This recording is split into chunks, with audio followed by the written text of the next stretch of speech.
All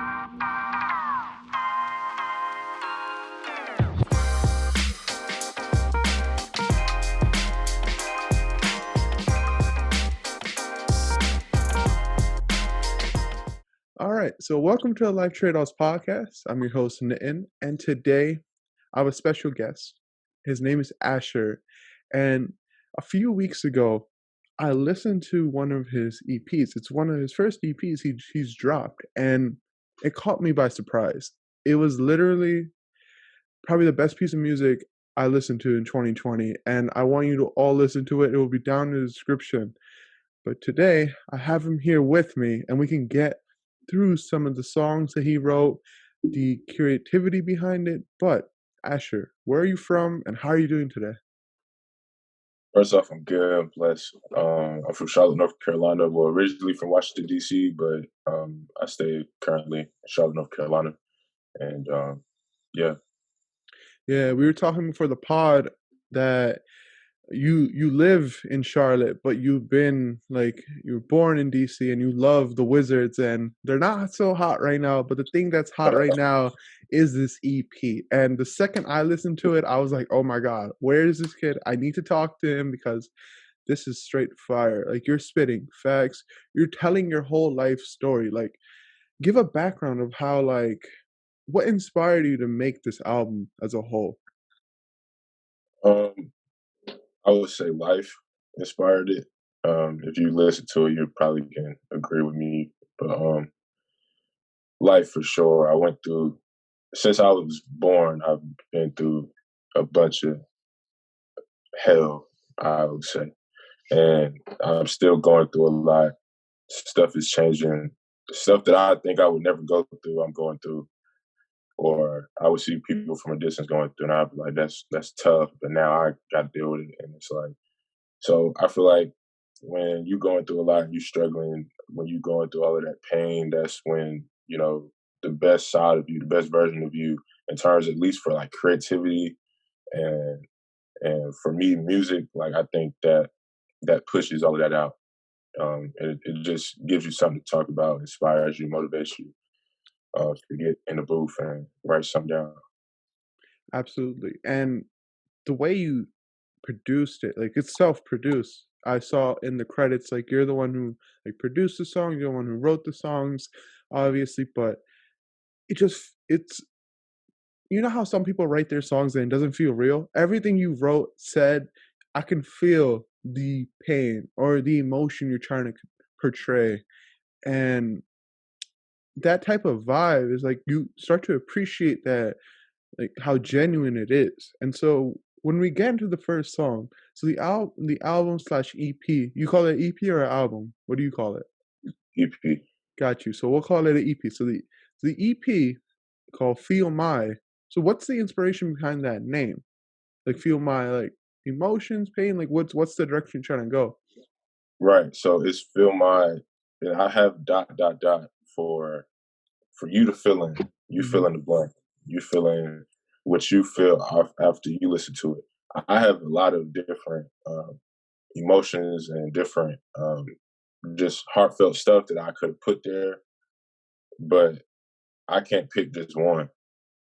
I couldn't pick just uh, one of those emotions or one of those terms or whatever. I couldn't pick just one.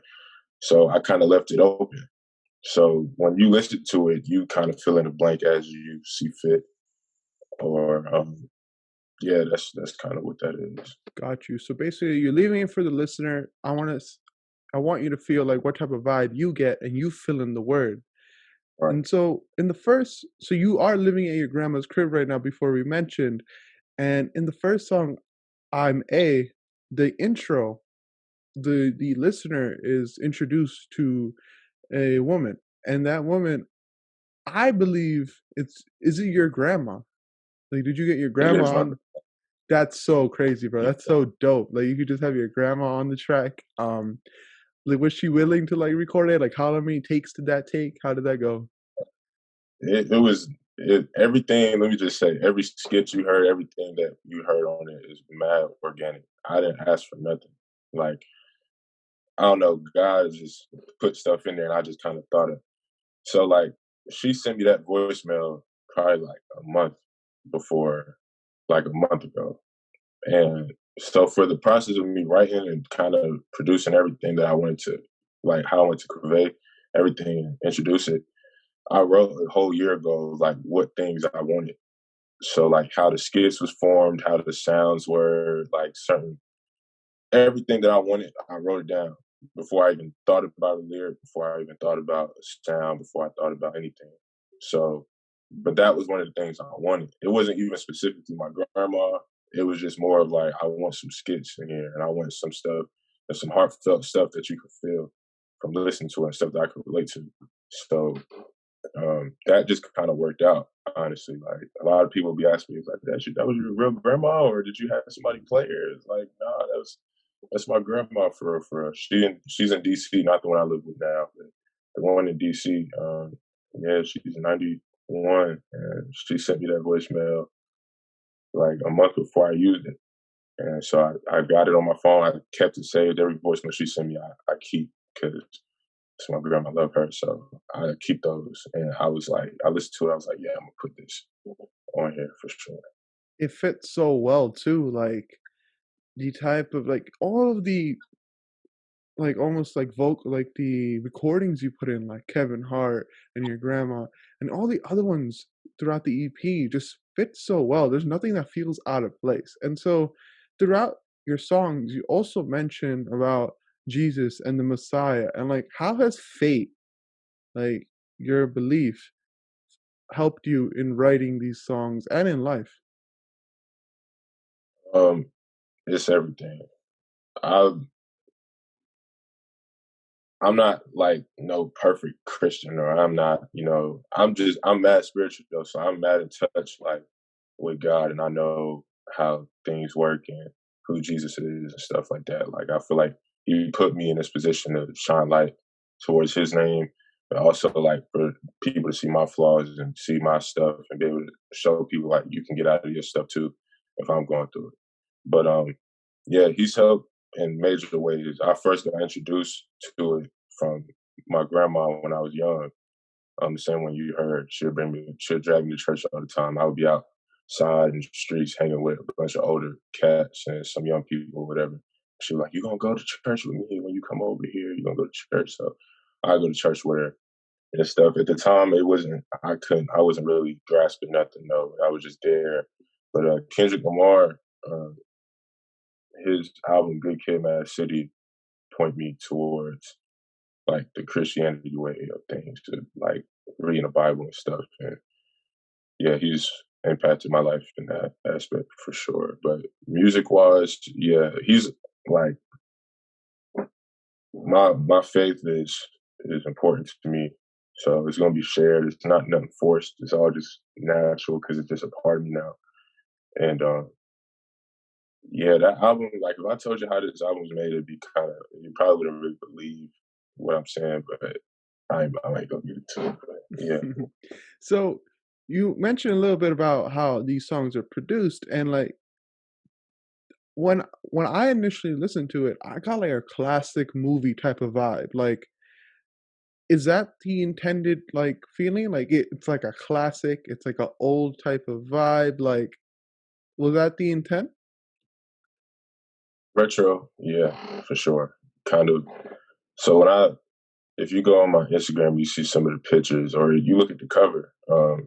It's kind of that retro, black and white, retro feel, and the so basically, I just wanted to match the image with the sound. So I would have like if you hear in the skits and stuff, you would hear like a record player Mhm. sound while the speech is going or while someone's speaking. It was just yeah, it was all planned down. I wrote all of that stuff down like a year ago before I even made the album. Yeah.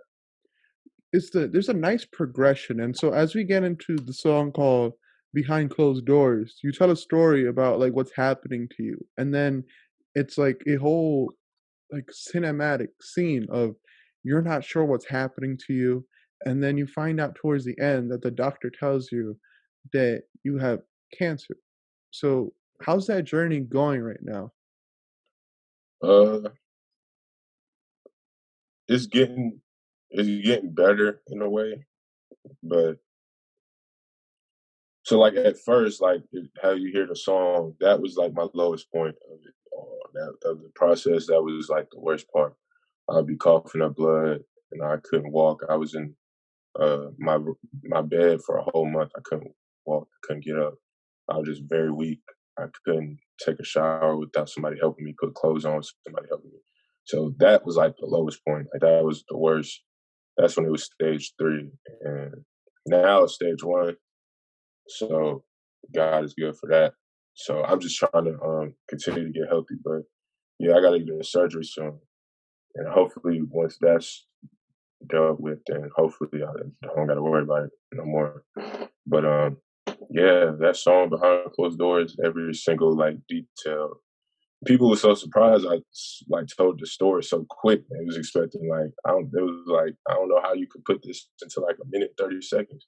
But yeah, you know, people's attention span isn't there anymore like it used to be where people used to make 5 minute, 6 minute songs. So you got to fit that in. But yeah, it just went perfectly. Yeah. You told the story so well, and like it's not even a story; it's a real life experience. And I'm super happy that things are looking up for you. And hopefully, it just you can just go away after that surgery. And because I want to see more of you, I want to hear more of you. I want to see you succeed, and I want to see you do well because For you're sure. making great hits. People with the type of experiences you had would be so unmotivated to ever like make anything because they'd be like, life is just throwing so many ball. It's like almost like dodgeball. They just keep hitting me and trying to get me down, but you just keep prospering up, and it's just crazy to see how well you're doing with the circumstances you're given. And what Yeah. motivates you to like just get up and like do things? Um, my circumstances, but also as a young kid, like growing up in the hood, there was always like a fire in me. There was always like like you could say like a purpose. Like I was chosen. Like I always knew from kid I wanted to impact lives and like impact the people around me.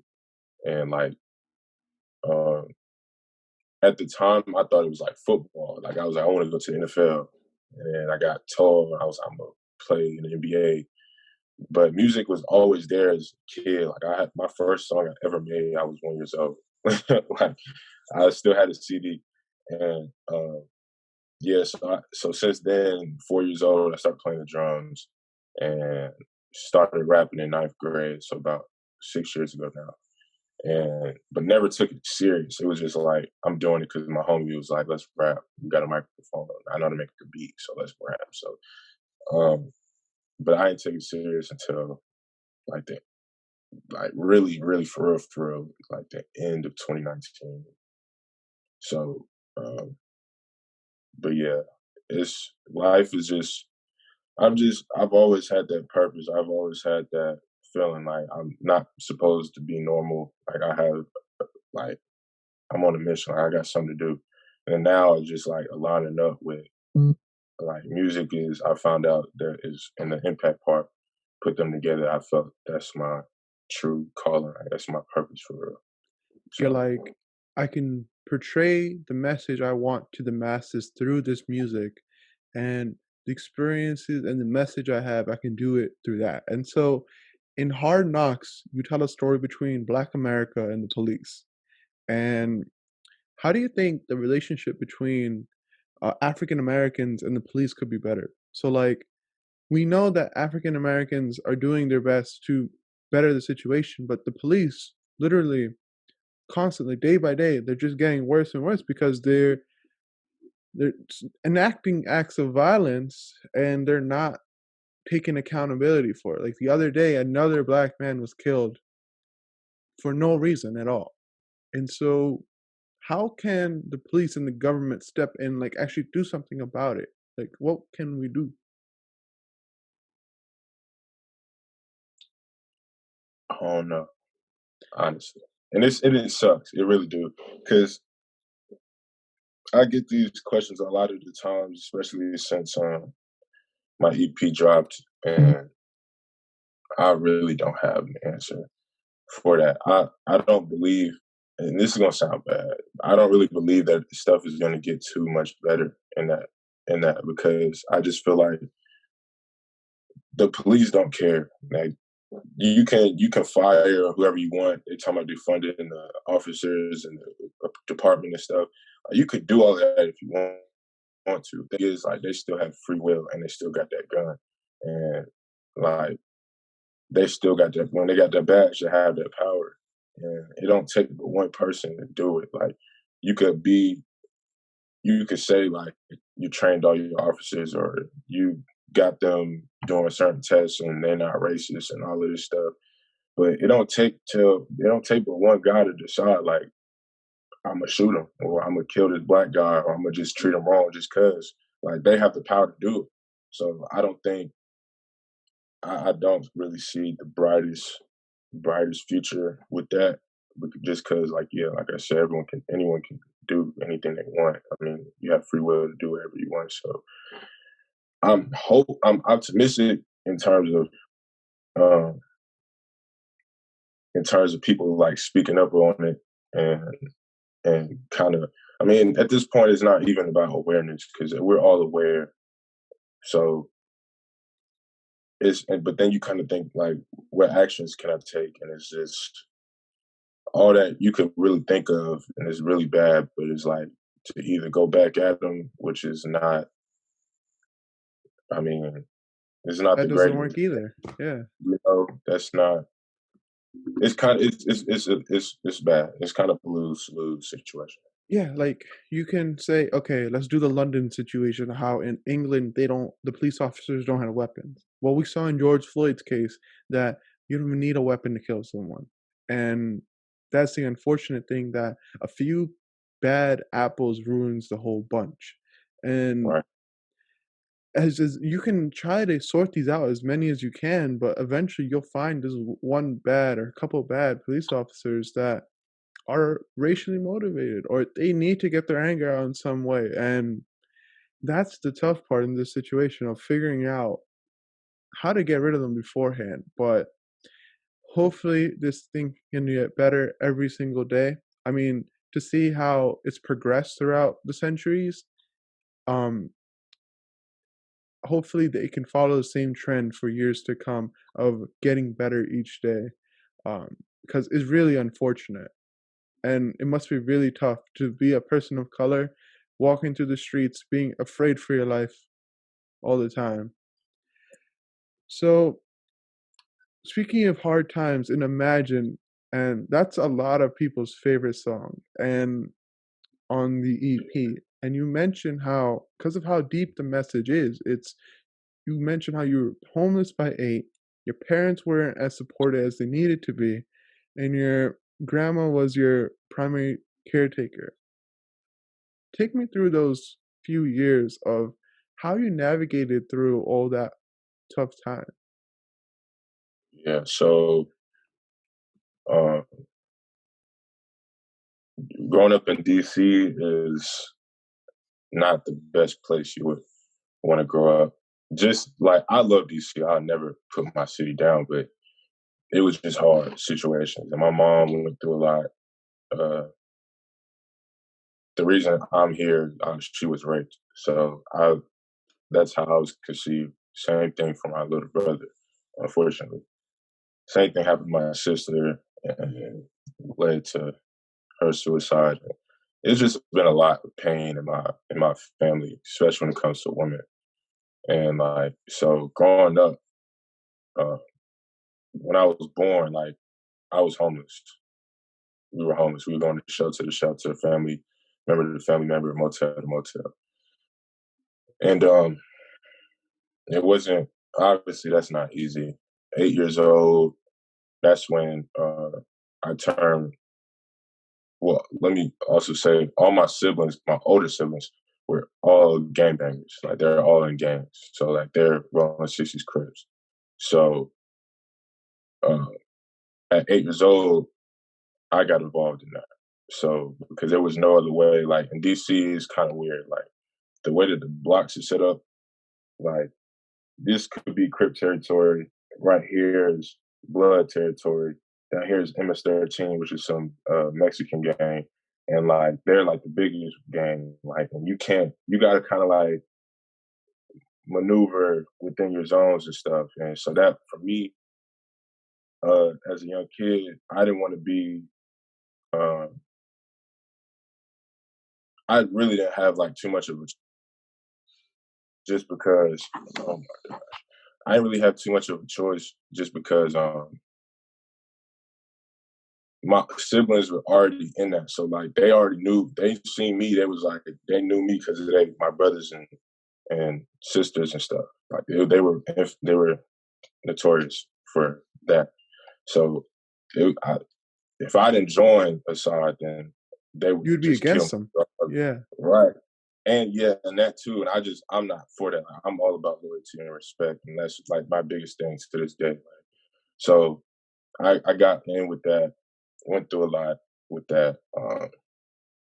Had like, if I told you the stories with all of that, man, it was the best.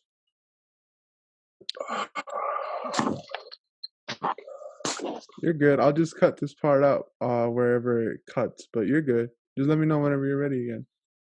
Okay, so um, So yeah, the whole situation of it, you being loyal to your family, so that means you gotta be loyal to the block. And so you mentioned how you went from shelter to shelter and you learned how to read in the shelter. How was that? it was crazy. Like, so for also, I was just like, I didn't know a lot of stuff. So when I say I don't know a lot of stuff, I meant like the stuff that's kind of like you should know in terms of I didn't really know that you're supposed to have a father growing up. Me and my brother didn't know, like my little brother, we didn't know that you're supposed to have a father, like it's supposed to be a happy home, like in the shows. Like we thought that was just TV. So like with reading and writing, I didn't really know that other kids didn't know how to read and write. Like I was 10 years old and I was thinking everybody was on the same level as I was, like couldn't really read and really or like write, but obviously I was wrong. And but I didn't learn how to do that. I didn't know how to really because I'm dyslexic. So like I had issues with since I was a kid when I would be in school, they tell me to read out loud and I would like stutter and not really do it. Like I try to avoid it. So So like the type of environment you grew up in, to you it was normal, but like when you start to like figure out the world more, you're like, things I went through aren't normal. And you had to like start learning these things on the spot. And right. how did you like deal with like, so you have dyslexia, but then you also have bipolar and personality disorder, and like where like as you began to realize you have these, um how did you cope with them? Like how did you figure out, okay, I need to because it's hard interacting with people, and you like not only they have to be cognizant, but then you also have to be cognizant about it. So like how's that journey been dealing with them? Um, it's been a struggle. It's been bad. It's been really hard dealing with a lot of these things that because uh, I'm kind of a guy. I'm weird. Like I didn't believe in depression when I was a kid. Like I told myself, like, nah, it's a choice. Like you choose to be happy, you choose to be sad, whatever, whatever. And but as I seen everybody else around me with depression and everything like that, I started seeing like, and then like I seen how I was feeling or whatever in times when I was down. I was like, this is not really a controllable thing. Like I can't really, tell somebody else. Like I would tell my sister, who rest in peace, she's not here anymore, but she suffered really bad from like bad depression, anxiety, like because a lot of stuff that happened in her life. So I would always try to tell her. Everybody for whatever reason would come to me for advice. I was kind of like the wise guy. Like I had an old soul when I was a kid, still kind of now, whatever. So all my older siblings came to me for advice, and I would always say, um, like, just you choose when to be happy. You choose this, you choose that. And I figured out along the way that was just the worst advice to say. Because then when I started struggling with my own demons and fighting my own problems, and I found out that a lot of this stuff is uncontrollable. And just like finding out that you could switch from happy to like mad, or like feeling good to sad. Like I would get awards and stuff in front of people, and I would be happy when my name is called. Once I go up there to say something, like I'd be so mad or in my head, and I couldn't. It was so weird, and like we started catching up on signs, or like dyslexia. That was when I was like 4 when I got diagnosed with that, and bipolar depression and personality disorder that didn't happen until 12. So um, I didn't really, at the same time of me knowing that I had that stuff, I still kind of didn't really believe it, because I was like, the doctors don't know what they're talking about. Like, I'm fine. Like, I'll be fine. And that's kind of what people who struggle with that, that's kind of what they say to themselves. Like, I don't need help. I'm good. But yeah, I mean, to this day, people still refer me to like certain stuff. I just don't. I mean, I still don't really believe in certain stuff in it, but I'll be trying to. It's a struggle though. Like when you can't really control what you got going on, it's not. It's not good. Yeah, it's like a personal journey that you're on, like, of getting better each day, trying to prove that I I can't let this define me. I'm going to be the best person possible. Um, but it's tough dealing with these things. And only the person who has it knows how it feels like, right? And so like that's why it's so important to have such a great connection with yourself, like whether that be through like diary writing, perhaps through your music, or talking to yourself. You can figure out what type of person you are and try to get better like that, because it's really hard. And I'm really happy that you took a good avenue of creating music to tell a story.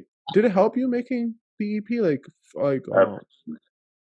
Absolutely. I was like 7 songs in there, probably 5 out of the 7. 4 out of the 7, I cried literally in the studio while making these. Like some of them, you could kind of hear me emotional, a certain tone or something. I was like, it was none of it was practiced or routine. Like when I practiced it before I went to the studio, everything was supposed to. The way it turned out, like it wasn't supposed to be that way. But with your emotion, your real, like you feel me, your real emotion, your real pain and struggle, all in the lyrics and all in and your delivery is key. Like it was great. So it helped me get a lot of stuff off my chest. Helped me start conversations with my mom that I was still dealing with, pain that I was dealing with from her, and other people around me. And yeah, it just kind of opened up. I want to say something too, right quick. The process of me making this album was very weird. Like when I say this, is going to sound like it's unbelievable, because at least it is to me when I tell other people. But it only, so like I said, it took a year. Like a year before this, I wrote down the sounds that I wanted, certain things that I wanted to talk about, stuff like that. Right? I never, but when I actually wrote it, it only took 2 days to write the entire thing, that's because crazy. it was a lot of stuff hitting me at one time.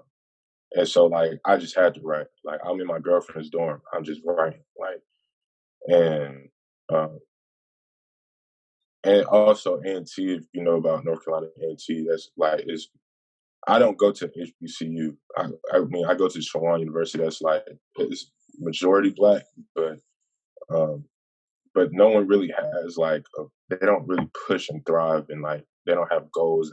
Not everybody there, but it's not like that's not what the school is really about. But at NT, that's like what it's like everybody's an entrepreneur. Everybody trying to get it.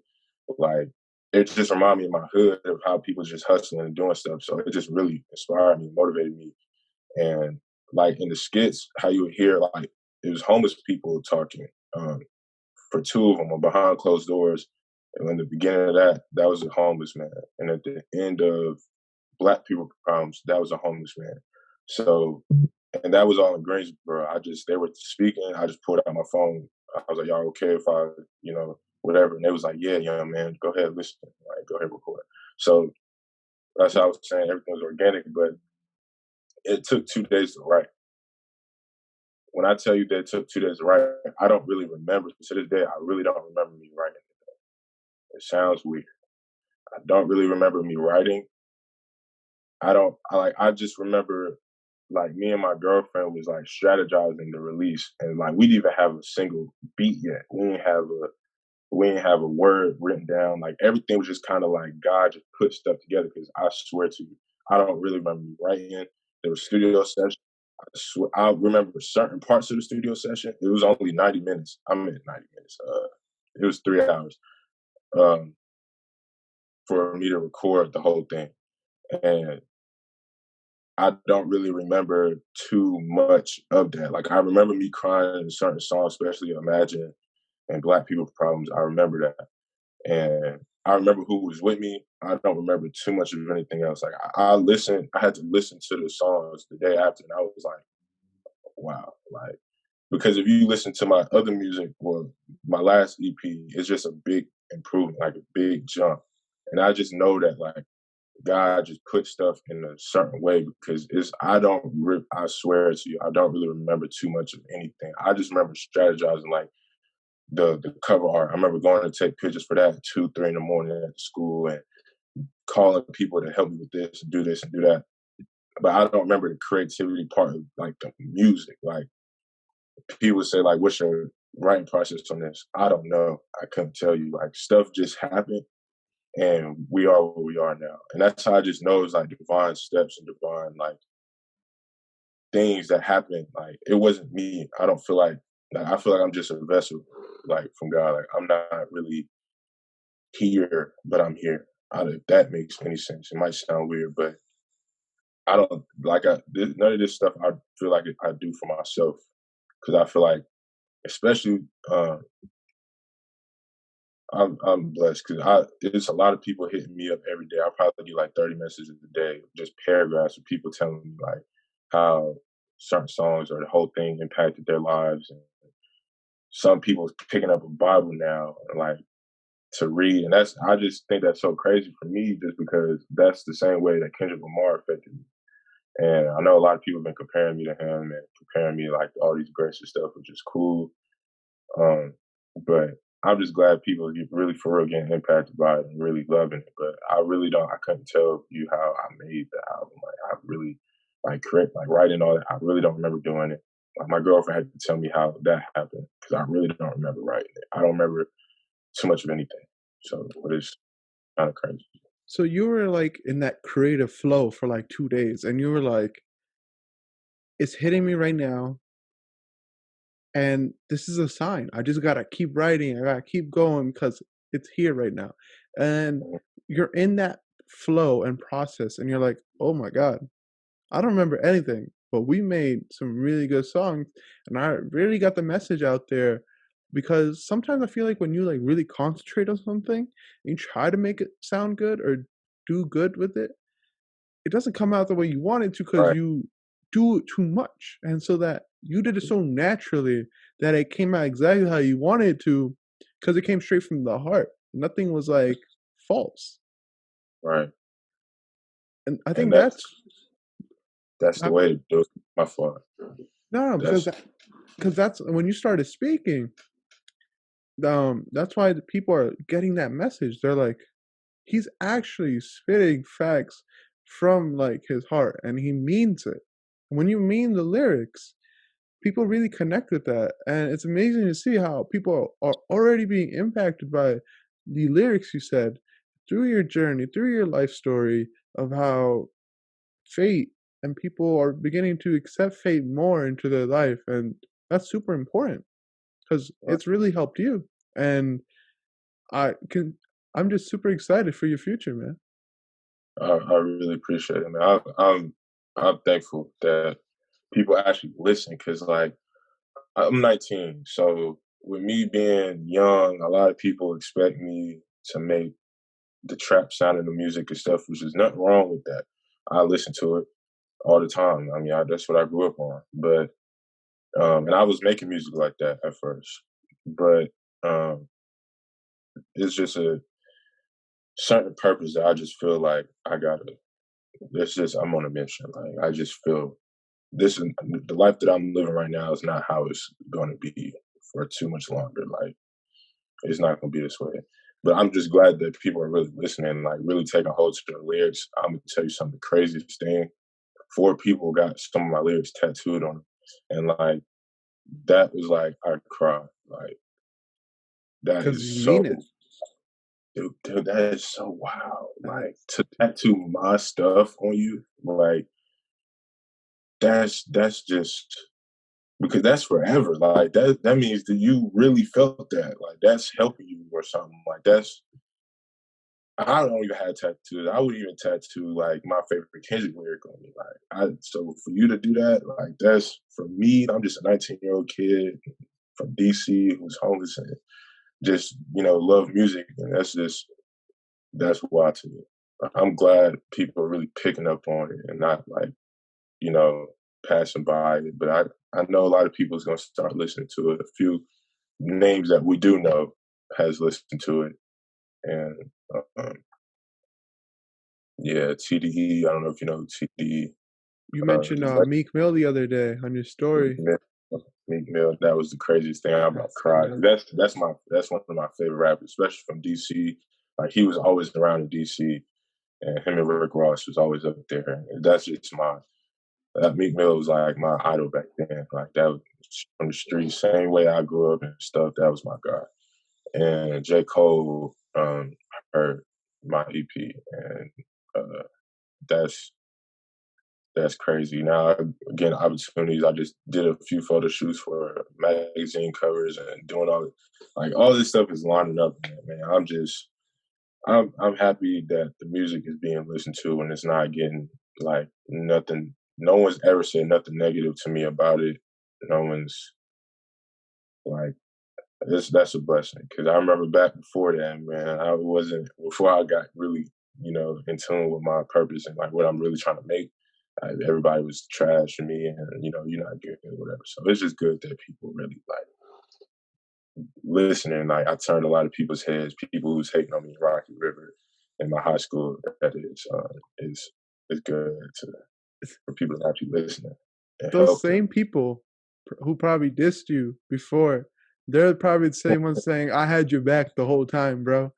Yeah, they've been telling they peoples that they know me and all of this stuff, and it's funny now, but that's gonna happen. I feel like if I were to give advice to people on that, like hating this stuff, man, you gotta love it. You have to love that process. Like the process, of everybody doubting you. That's the time for you to really like come with it and change their. Like I'm talking about, like I changed. Like I turned so many heads with this one, and um, like all the people, like every single last one of the people that was saying I was trash and never gonna make it, whatever, in high school, middle school, whatever the case was, every single last one of them called me or texted me and told me they sorry for that. And like, you really got something going on. You helped me get through this, whatever. And it's not even about like I want to stunt on them at this point. Like that's what it used to be when y'all. I want to stunt on y'all, get money, cars, blah blah blah. It's not even about that now. It's like I'm just glad that the music helped you, and I hope you keep listening to everything else I got going on, and just, keep your eyes open on that, so you can continue to get some great music. But yeah, I'm blessed. I'm glad everyone's liking it, listening to it. I'm glad you listen to it. That it just means a lot knowing that someone actually listening to my music. It was just a point where, like how I said, I started 6 years ago. Those first like 4 or 5 years, I'm really just listening to the music by myself. Like I'm putting it out on SoundCloud, but I'm really the only one listening to it. Like, or a few of your friends listen to it, but it wasn't good. And now knowing that it's reaching across different countries, like over 90 countries, it's just a blessing, man. It's crazy. For real. It really inspires you because, like, you know, in the beginning of the creative process, especially with anything like music or making videos or a side hustle, it's you. And every single day, you got to be happy and know that one day the day will come Right. and good things will happen. Even though right now it doesn't look like it's doing good, it's just everything takes time. And you want to make enough music, want to make quality music that when you do blow up, it's worth it. You don't want to blow up at the wrong time, right? Right. And so that whole process that you took, you evolved, you did better each time. Each one was like a stepping stone to getting to the point where you are now. And now you'll take this one and keep going up and up. And it's so funny you mentioned how in the beginning it's like you're the only one with your friends, a few other people listen to your stuff, and then you're like, when will my time come? Like Right. I'm putting in the work, bro, but it's just not working. But then that's why your journey is so inspiring. Everything given, like all your circumstances, all the hardships you went through, and you continue to keep doing your thing. And now we're here today where you're getting all these opportunities. Uh, things are looking up. But if you ask yourself a year ago, before you even made a single song on this EP, that all these things would happen today, would you have believed it? Or what do you think? I would. I'll probably laugh at it. I'll probably laugh at it. But at the same time, I just know I've always believed in that my time is coming. Stuff like that. Like, and I'm gonna give another just a little gem right quick. Like, if people is listening. So, what I did that kind of started this journey, like this, have like the beginning of 2020 and on. Like, so what I did about a few months ago, before I recorded my EP, before I wrote, before I did anything, I had a vision board, and I made a vision board, and on it, it had 3 or 4 goals. On it, it said, I'm not gonna really say what it says, because I don't want to mess myself up. But I have a vision board, and I said the stuff that I want to accomplish, and I say it 3 times a day, and with authority, like in terms of like you're excited, enthusiastic about, and very hopeful about it. And then with that, because I believe that your words is powerful. That's like your words is like you laying the road down, you laying the foundation down. So like you speak good stuff, that's part of the road that you just laid down. Now you just gotta walk in and get to the all the way to the end of the road to where you made it. And the way that you walk is by your actions. Like you you already spoke it out your mouth. Now you put the energy towards your um, towards the action of you actually, you know, doing something. Like you going out there, you going to record, or uh, you going out there promoting yourself, and you just hitting a bunch of people up trying to network. All of that, in the midst of all of that, that's you walking on that road from the words that you just laid down. So all of that can line up together, and it's just about a matter of time to where your time comes. Because before that stuff wasn't really moving. Like I dropped the EP in February, and that was my most listened to stuff. Like, and people started telling me like, you're special, you're different, you got something. But once I really focus, like I feel like whatever you put your energy towards is really what's gonna happen. So like a lot of people be like, that's why with my being depressed and all of this stuff be going on, I really try to stay out of all of that, because I feel like when I put my energy towards like I'm feeling bad, or I'm not gonna make it, or I'm not doing good, or I might die from cancer and all of this stuff, then I feel like that's when all that stuff starts to like stress you out, and really like could happen. Like times where I was like, I'm probably gonna die. Like I would say that out loud, like think it all the time. And then I would feel weaker and weaker, and I wouldn't be able to feel good and all that type of stuff. And I'd say, I'm not gonna make it, I'm not gonna be able to move out, I'm not gonna be able to get no money, whatever. Then that's what was gonna happen. And so I just try to fix my energy and my mindset to, a bunch of positive things. Like I'm gonna make it, and I'm gonna be able to do this. I'm gonna be able to impact people's lives. I'm gonna be able to create a youth center for people one day. Like I want to make like a hotel for the homeless people. And I want to do a whole bunch of different stuff. So I'm just like thinking and I'm trying to say it out loud. And then once you put all of that into work, like faith is just like believing in something that you can't see. And but like faith without works is dead. That's what it says in the Bible. Like that just means like I just said, if you can speak it out loud, you can imagine it all you want, but if you're not going out to put the work in, it's not gonna happen. So I just feel like that helped me a lot. Like seeing a vision board, saying it 3 times a day, being able to actually see like what I wanted to do. Because a lot of times you get off focus, like you know your goals, but like you get off focus. Like you like at times where you may not need to go to that party, or you may not need to go out to this event, or you may not need to go with your friends today. Um, you're not really thinking about it because it's not really in front of you. You dig what I'm saying? But when it's in front of you and you like, all right, now I got to get here, I got to do this, and you kind of like cut some stuff off so you can focus. And I feel like that's what I did, and that's why stuff is working. I think that's why stuff is going to continue to work. But also, I feel like when you do stuff outside of yourself, like in terms of like you're not doing this for your selfish gain, or you're not doing this for materialistic gain. Like you're not just like, I'm getting this for money. I'm gonna do this so I can get this house and all these cars and I can stunt on Instagram or whatever the case is. When you're doing stuff, I feel like for other people, when you like thinking, yeah, this is like therapy for me in a way, but I hope this is therapy for them. And I hope this can impact them. I hope this song makes them cry and make them think like I need to change, or I need to get better, or I've been through a lot. Like I need to be like, or for you to be thankful that you still here. A lot of people like pay a lot of attention to the negative stuff and forget like, but you're still alive. Like, and I feel like each day that someone's still alive, you still have a purpose. Like you're not put on this world just to waste space. So if you're here, you got something to do.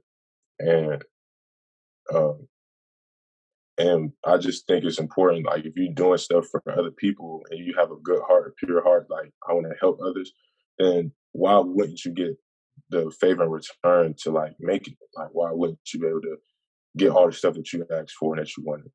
And I think that's just huge. Like put yourself on the back burner and let everyone, do stuff for other people. Go out there, feed the homeless. Go out there and show people love and give them a good time. Put smiles on people's faces. Go buy somebody some stuff if you have the money, and or just spend time with people. Some people just want to be listened to, and just do stuff other than what you for yourself. And you can, I think, all of those things like you know help you level up for sure. You're it's not you're a visionary, man. You literally you get your happiness from other people being happy. It's like if if you resonate with my message and you got my intended message, I achieved my goal. That's what makes me happy. And like you said, everyone's got ideas, but like if you don't follow through with them, what's the point? Like ideas are free, but like you gotta put in the work and time. So like it's almost like an affirmation, like you mentioned how you have a goal sheet. So affirmations, actions, and achievements. Those three Right. A's. I feel like anyone, if you just listen to this part of the episode, that's I think the biggest thing you could take away. That's how Asher does his thing. He literally draws it up and he says it out loud, puts it into the universe, and he holds to it. He does his thing and he's succeeding now, and he has such great goals and ambitions. And in Black People Problems #1, and we gonna make it. You talk about how you're trying to give back to your community, and the only way possible would be to make it in the industry. And so you gave a few ideas of how you're gonna help the homeless and have all these resources. Do you have other ideas of how you're going to help as well? Um, my biggest thing that I know I want to do, like I kind of mentioned, like a youth center.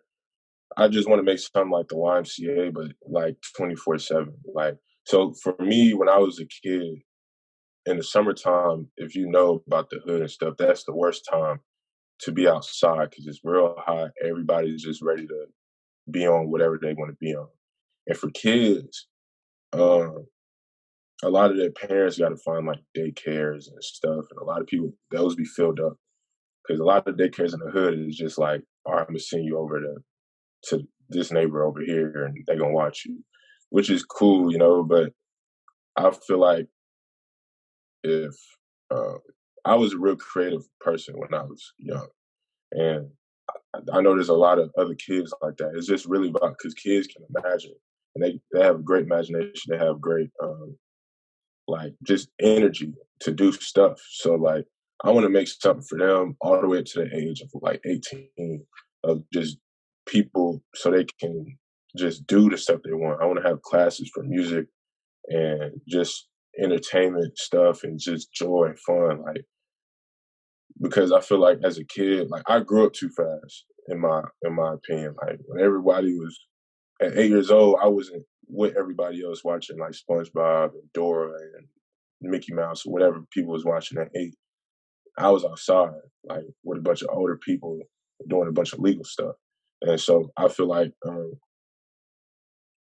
for those kids that grow up too fast, like maybe you stay in the youth center and you do stuff, you won't have to feel like you have to grow up too fast to be the man of the house, or you got to take care of your little brothers. You got to do all this. You got to do.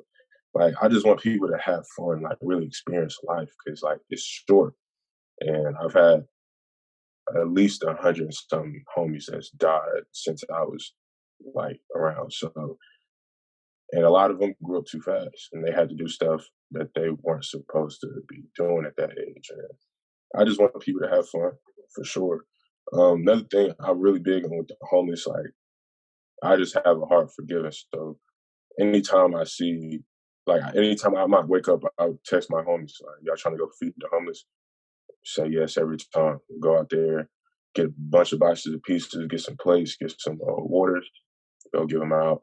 I'm gonna always do that, but I want to do something bigger. Like I want to get them off the streets, but I don't want them to just go because I don't like homeless shelters. I've been in those situations, and sometimes kids can't go because they have like gender oriented ones. So like uh, if you go to a men's shelter, like if it's your dad and your daughter, and the dad has to go to the men's shelter, and the kid may have to go to another shelter because they don't want them to be around, and that's wrong. Like you can't even be around your peoples, and I don't want nothing like that.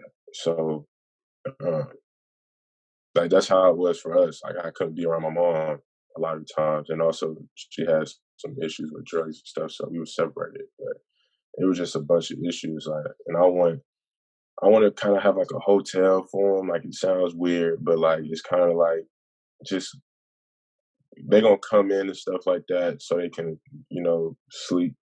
But also we're gonna put them on game in terms of like jobs, like or how to get certain places, like help them start a business up.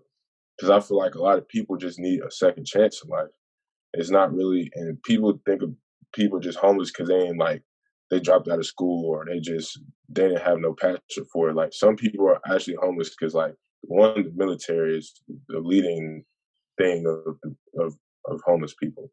The military is like they don't really be taking care of their people afterwards, and they have like a bunch of damage issues with their brain and stuff. Some similar to that I have with some of that stuff in terms of like PTSD and all of that stuff. So um, and just get help with that too.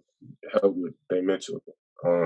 I just want people just need a second chance in life, like to do something.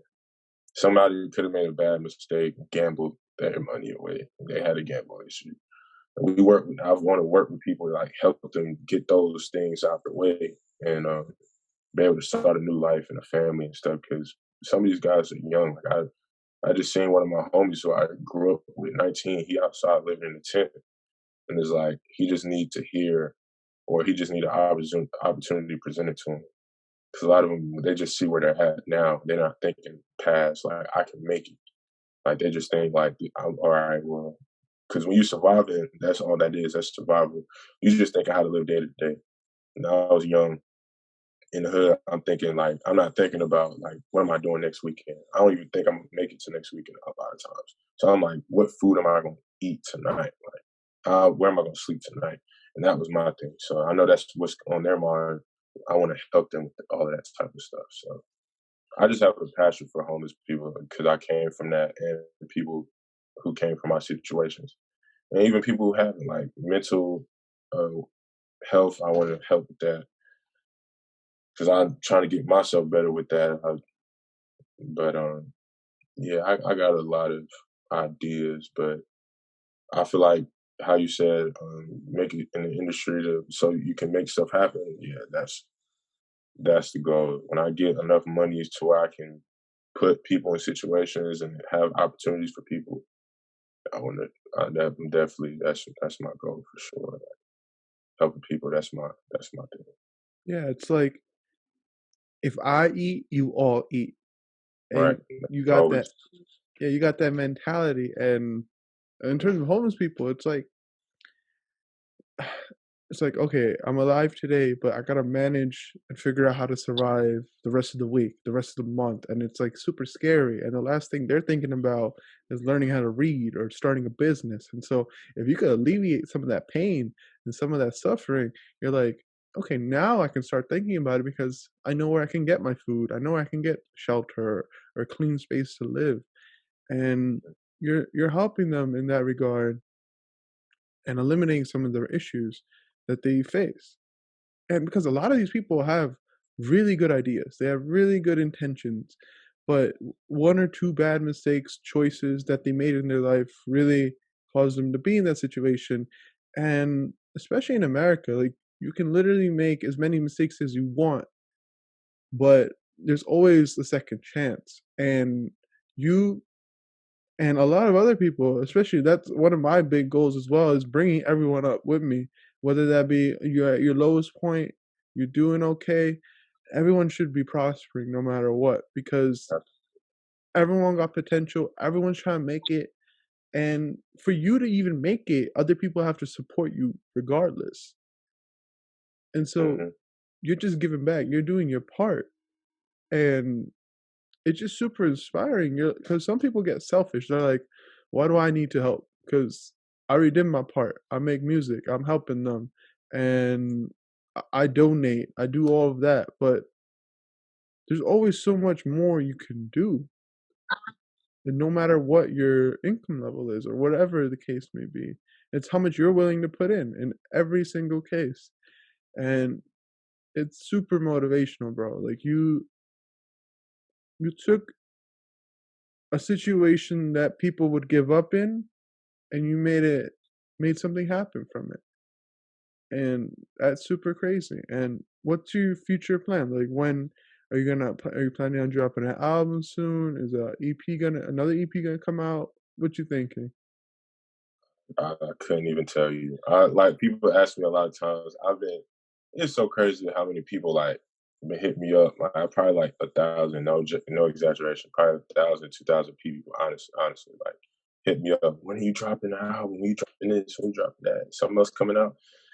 I couldn't even tell you. Like I don't make music now until I'm inspired, until I got something to really talk about, something that's gonna change something. Like I'm not I'm not like when I was first starting, I would write every day just so I could feel accomplished. Like, all right, I wrote, or I record something every once in a while. But now it's like I have no idea what's next because right now I just want to push the mess out of this EP because I know what it's gonna do, especially when I drop the music videos and visuals for it. It's going. I know what's gonna happen after that. So after that all happened, then I guess I'll think. But right now, I have no idea. Yeah. I have no idea. It's most likely going to be I would think it would be another EP next, but I really don't know. It just depends what I got to talk about and how many songs it takes me to convey all my message to it. So, Yeah, it'll just hit yeah. you all at once. It's like you just get presented like everything gets connected by the dots and it's like okay now I got my creative flow because if you like schedule out when you're gonna write or you're gonna do something the case may be that you're not ready to write at that time or you're not feeling it. And the type of thing that music is that you have to be inspired. You have to actually feel it because it'll sound forced, like we mentioned earlier, that if you try to force an emotion, it won't come out the way you intended it.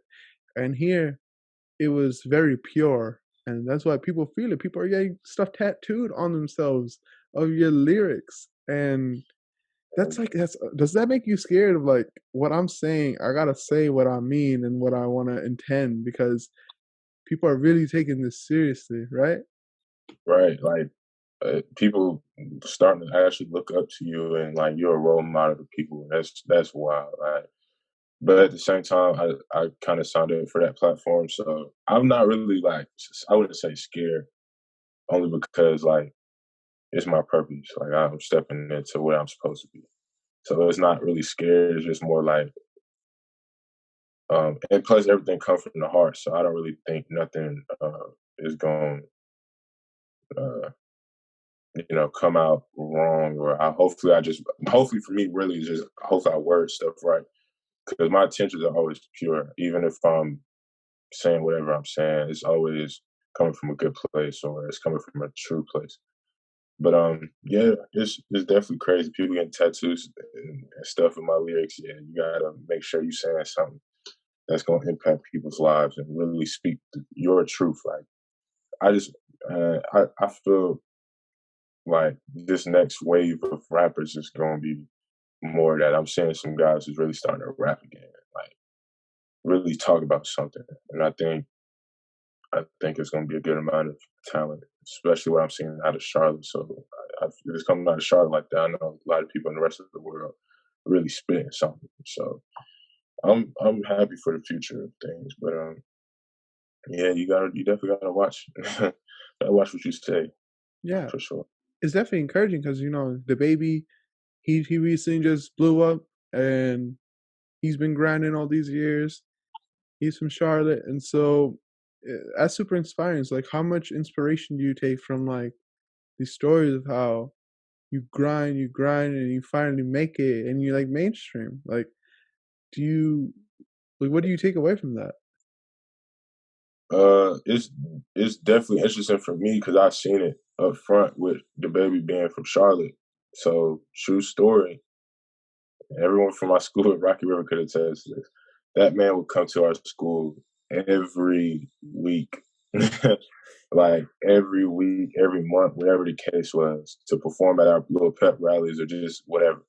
He was there all the time, like, and at that time, nobody, like, some people knew him, but I didn't know him. Like, I didn't know anybody, no local rappers. So, like, and I really couldn't hear what he was saying and stuff. It was a lot going on, and a lot of people, um, like he would pass out CDs and shirts and all that, and people would like throw it back at him, and or keep or leave the CDs on the floor, not take him his art seriously. No one would take him serious. So I seen him grinding, like coming to Rock River more and more, so he can, which is my high school, so he can uh like keep his name in the loop and keep the attention on him and stuff like that. And I seen how he went to South by Southwest in Texas and put a diaper on and had the whole internet buzzing because there's a grown man out here with a diaper on. Like he's doing, and his name is the baby. Like he's doing something different. And I seen the grind, and I seen how he took off, and I'm mad happy for him. I'm happy for Charlotte. I'm happy for the people, that's saying that you can actually make it out of Charlotte.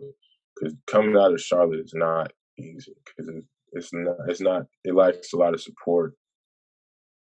There's a lot of talented people though, but it lacks the support. So now that he made it out, and then there's a rapper called Lou. He signed with J. Cole from my same neighborhood I'm from. But people don't really talk about him because he's a lyricist. But people are seeing like you can make it out, and I feel like I'm next. I'm next. Oh, 100%. I'm yeah. I'm ready. I'm like I said. I'm happy. I'm happy. I feel very optimistic. I felt a shift in like the momentum in the stuff before I even wrote, like before the music even came out. I just felt, and that's when I made the vision board because I just started feeling like stuff is starting to move, like somehow. And then the album came, and then this reaction. So yeah, Charlotte, we coming. Yeah, It's hard at first, and like a win for them, like a win for the baby, a win for them is like a win for Charlotte. It's like Charlotte on the map, and it just helps you in your journey. It's like I'm from Charlotte too, and it helps you with your grind. So as we get towards the end of the podcast, do you have any like words of? I know you've dropped so many gems throughout this whole podcast, but you got any parting words for our listeners of what they should take away? uh,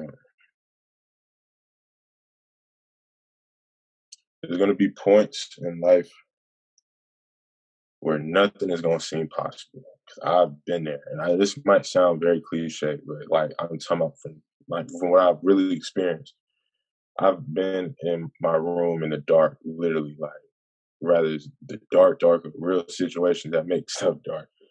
This stuff just seems really bad. I'm talking about like there was a week where every day, almost like 5 out of the 7 days, I was getting calls that somebody was killed or somebody died, someone committed suicide.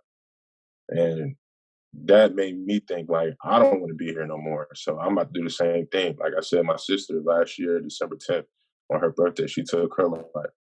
And that made me want to do the same thing. I wanted to go right behind her. Like that was like my best friend. And that happening, everything was so dark. But I'm telling you, like God didn't put you on this earth to struggle and to go through pain. And even though a lot of stuff happens, he ain't put you through it. He ain't put you on this earth to just go through that. There has to be a reason behind why you went through all of that. For my case, it's to inspire other people and help other people get through their things. Even if I'm still dealing with a lot of stuff, it's for other people. But you got to stay optimistic. You got to stay like think beyond your situation because at times when it's dark and stuff, all you see is dark. You're not thinking about no light. You're not thinking about nothing good happening, nothing positive happening. But like I said earlier, if you keep your energy in a bad space, only bad things is what you're going to attract. If you have your mind set like there has to be something better than this. Like I can get out the hood. I can get out. Um, People in the hospital, they don't see no way out. Or people at homes, they don't see no way out. Or just people living a regular and in a nice house and stuff, but they still go through their struggles. Um, there's a way out. There's ways to do things, but you have to be persistent. You can't stay complacent. You can't be okay with normal. Never be okay with being normal. Like be okay with being yourself, but don't be okay with being normal in terms of like I'm just gonna be a person that's just gonna fade away. Like my name is gonna fade away. I'm not gonna do nothing with myself. Like you gotta push beyond from what you see and actually if you have to make yourself see the light. That's why I say I made a vision board. So I forcing myself to see because at times it gets cluttered. I can't see. But when I force myself to see, then I can see and do stuff like that so you can really see where you're going. Because I'm telling you, like, don't ever strive for mediocrity. Don't be okay with that. Don't be okay with normal. Push to the next gear.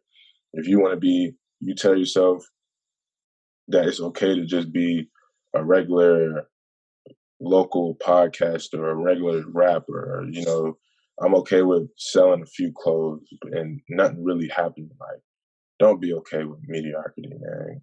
Don't be okay with just a regular 9 to 5, and strive to own your own stuff. Strive to be the person that you're meant to be, and don't let nobody stop you. My parents, we didn't really get into it too much, but my parents don't support my music. They don't support my dreams. They don't support nothing that I want to do. You cannot let that stop you. Like it hurts. It's gonna hurt, but you can't let that stop you. And you also can't get mad at people when they do stuff like that. Why? Because there's a certain vision that you have that the other person don't. People don't. You may have a vision right now, that of how you want your podcast to grow. You could tell me, and I could be like, I don't really see it, but it's not meant for me to see. So don't even take my words. Don't take those people's words into to heart. It's not for them to see. It's not for them to see. It's for you, and that's why I was given to you, and you ought to walk that out. So you just do whatever you got to do, and you get up and you go kick down the door. And you make it happen. Also, when I was speaking about like your words and stuff, that's great. You need that, but also you got to get up. You got to get out there and do stuff yourself. If you got to go pass out flyers, and you got to go network with everybody, and you got to do this, you got to do that. Like, go and do it. Like, go kick the door open. Like, go knock. At least knock. Like, don't sit in your room and be like, my business is gonna grow off of just social media, or I'm gonna just make it off of, hopefully someone big listens, stumbles across my music, or stumbles across my podcast, or stumbles across my clothing line. Like, you got to go out there, go make it known. Like, this is what I do. This is my purpose. Like, and go out there and be prepared. That's another thing. Last thing I'm gonna say, like, be prepared, because there's a lot of opportunities out here, and all successes. And I know plenty of people have heard, but it's just preparation means opportunity, and that's all it is. If you're not prepared for the opportunity, then you just missed it. The door just closed on you, and now you got to start all over again and pray that another door come. And that don't mean it will, like, but even still, prepare for that next opportunity if you miss that one. But you got to be prepared. Like, there's been people that come up to these. I've been in like label meetings, and the people before me just wasn't prepared. They didn't have their stuff together. They didn't have their music together. They still talk about, yeah, I'm still trying to make stuff, and I'm still thinking of, like, don't go into stuff if you're not ready. Go in there prepared. Like, you're not saying you're gonna know everything when you step into a situation, but come in there and at least ready to learn. Come in there prepared. Come in there with some fire, knowing that, like, this is what I'm meant to do. Like, this is, like, have a certain confidence about you. This is me. Like, don't hold back. Don't let your parents hold you back. Don't let your friends hold you back. Don't let social media people be getting caught up with social media, looking how everyone else's lives are, and how yours isn't comparable to theirs, and it might get you down and depressed. Do not let that stop you, bro. A lot of people are faking it on Instagram. Just because it looks good does not mean it is. I know a lot of people who are smiling in front of you on Instagram who, to me, the other day, told me they want to kill themselves. Life is not what it seems. Like, you have to, don't focus on the next person. Do not focus on how did he get this and I didn't, or how did that go on for them and not for me. You stay focused on you. You think about you. Like, people love talking about, man, competition. I want to be the greatest of this. I want to be number one of this. That's cool. That's a great goal to have. But really strive to be the better version of yourself. Like, go to the complete level, push the envelope. That's what the Kobe and Mamba mentality was. Push the envelope to see how great you can really be. See how great you can really be. And whatever your greatness falls at, and people want to, say he's the best at this or second, third, whatever, then you let them other people judge you on how that is. But you strive to be number one, and wherever you fall is where you fall. But you know that you did everything in your heart that you could to produce and make something great. And the last thing, for real, last thing, with greatness is not just having the biggest accomplishments and the biggest achievements, biggest awards, the biggest houses, the best or the most amount of money, and the best cars, like, or most songs on a Billboard chart, most plaques. It's not about none of that. Your greatness don't mean anything if you're not impacting other people, or if you're not helping other people around you. If you can't, if whatever you do, like, you're a janitor or something, and you may not have the platform to impact the entire world with your stuff, impact the people around you in your circle, in your household, the people that you with every day. You go out to drink coffee with, you go out to the bar with, you go smoke with. You impact people every day in your circle to better themselves, so you all can eat, you all can go up. impact is important. That's what greatness really is. Greatness is not your numbers, how many streams you got, how many people listen to your podcast is there, or how many people bought my clothes, or how many people, whatever. It ain't about chasing those numbers. Those numbers are temporary. Those are here and there.